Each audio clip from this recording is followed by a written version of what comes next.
जादुई तोता। एक छोटे से गांव में एक गरीब परिवार रहता था। उस परिवार में रामू और उसकी बीवी सीता उसके बेटे चिंटू के साथ रहते थे। उसी गांव में एक तोता भी रहता था। उसका नाम था रघु। वो किस्मत का धनी था। जहां भी जाता वहां किसी भी चीज की कमी नहीं पड़ती थी। एक दिन रघु उड़ते उड़ते उस गरीब परिवार के घर गया। रघु सोचता है, अरे वाह, लगता है यहाँ आज बहुत अच्छा खाना मिलेगा। मैं पेट भर के खाऊंगा। वो एक कटोरी में रखे अमरूद देखता है। अरे वाह, अमरूद मुझे तो ये बहुत पसंद है। मैं तो इसे पेट भर के खाऊंगा। रघु तोता अमरूद खाने ही लगता है। तभी सीता रघु को अमरूद खाते देखती है तो गुस्सा हो जाती है और उसे वहां से भगा देती है। भाग यहाँ से, न जाने कहां से आ जाते हैं। मैं तो परेशान हो गई हूं इनसे। सीता के भगाने के बाद रघु चुपचाप से एक कोने में रहता है। धीरे धीरे उस परिवार की बरकत होने लगती है। एक दिन रामू और सीता खाना खाते वक्त बातें करते हैं। आजकल हमारी बहुत तरक्की हो रही है, काम भी अच्छा चल रहा है। रामू कहता है। इस पर सीता कहती है, सच कहा, भगवान हमेशा ऐसे ही हम पर मेहरबान रहे। बेटा चिंटू भी कहता है। पिताजी, मुझे खिलौना लेके दो ना, मेरे सभी दोस्तों के पास है। रामू कहता है, ठीक है, जरूर लाऊंगा। सीता कहती है, कितने खुश है सब, मेरे परिवार को किसी की नजर ना लगे। एक तरफ ऐसी बातें होती हैं तो दूसरी तरफ रसोई में रघु तोता भी अमरूद खाते रहता है। मजा आया, अमरूद खाया, मजा आया, अमरूद खाया, मजा आया। तभी सीता रसोई में आती है और रघु तोते को अमरूद खाते देख बहुत गुस्सा होती है।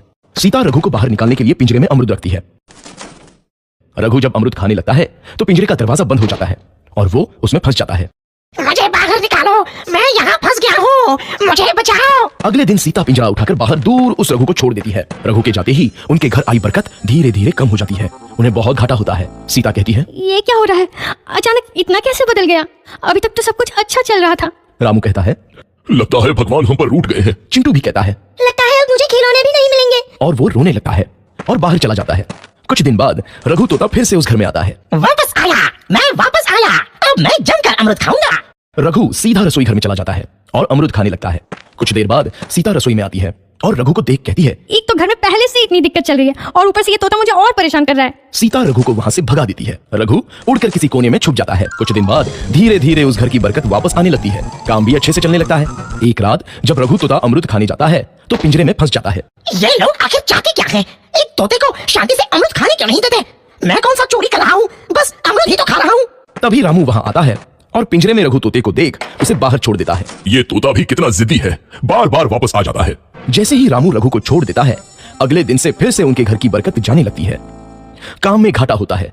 किसी को समझ नहीं आ रहा था कि ऐसा क्यों हो रहा है। रघु तोता घर आता है तो अचानक बरकत आती है और जब रघु तोता को बाहर निकालते हैं तो बरकत चली जाती है। एक दिन सीता रघु तोते के घर आने और बाहर जाने की स्थिति पर नजर रखती है। ये तोता जब भी घर आता है तो घर में बरकत आती है और जैसे ही ये घर से बाहर जाता है तो उसी के साथ बरकत भी चली जाती है। कहीं ये जादुई तोता तो नहीं है?